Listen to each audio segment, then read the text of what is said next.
My name is Jennifer, and my connection with Crossroads is through my dad, Barry. In April 2020, my father was diagnosed with stomach cancer, and all happened very quickly. Suddenly, he was in palliative care at St. Paul's, and was spoken to about options. And basically, it was staying at St. Paul's, which was so far from my mom, who is in Coquitlam. And it was all during COVID, all very difficult. He could go home, which he thought would be traumatic for my mom. And because of what came after, I think he was absolutely right that that would have been very difficult for her. And then they started to talk to him about hospice. And even though he was in St. Paul's in a different health authority, they spoke to him about Crossroads. So he got to Crossroads in May, and he was just in heaven. He was in heaven.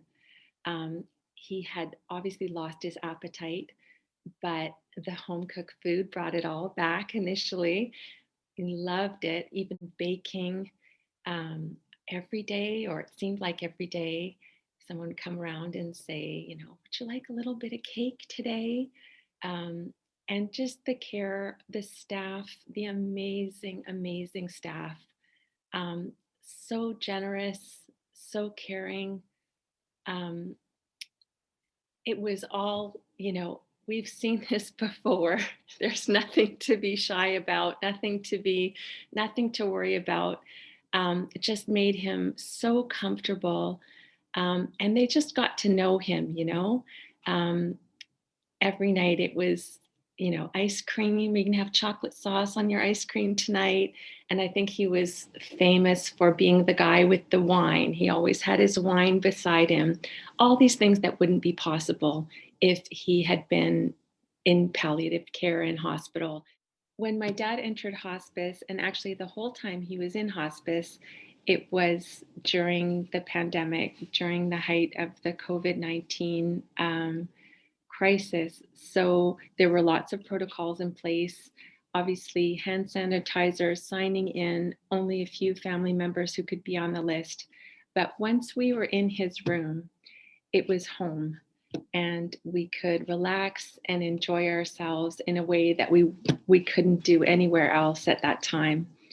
We were even able to host a little wine tasting for him. My cousin and I brought a few different wines, and we put them in glasses, and he couldn't know which was which, and he had to guess which one was the most expensive. And he guessed correctly, actually. And it was his home, his space. While he was still well enough, we were able to bring him his favorite fish and chips from near Coquitlam Center, his favorite pizza, and just have great family time with him in his home away from home, which was Crossroads. In the end, my father was there for 5 months, I think much longer than he would have been with us had he stayed in palliative care in hospital, for example. I live overseas, so I wasn't able to stay right until the end, but I knew that my mom was in such good hands. I could picture her every day going to Crossroads, ring that doorbell. I could almost hear one of the staff members say to her, "Oh, hello, Anne, come on up." And she was just, it was like she was going home. She was going to her second home, and I knew she was in good hands.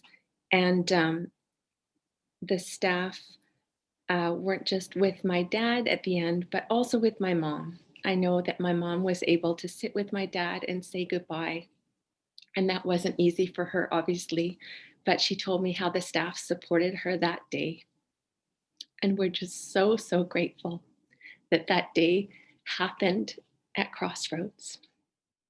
So I'm just so grateful to, all the staff and volunteers at Crossroads, but also everybody who supports the Hike for Hospice, everyone who supports Crossroads. I know that I will be a supporter of Crossroads now and forever. And gosh, I hope to be able to hike in person when it's possible in the future with friends and family in honor of my dad, Barry.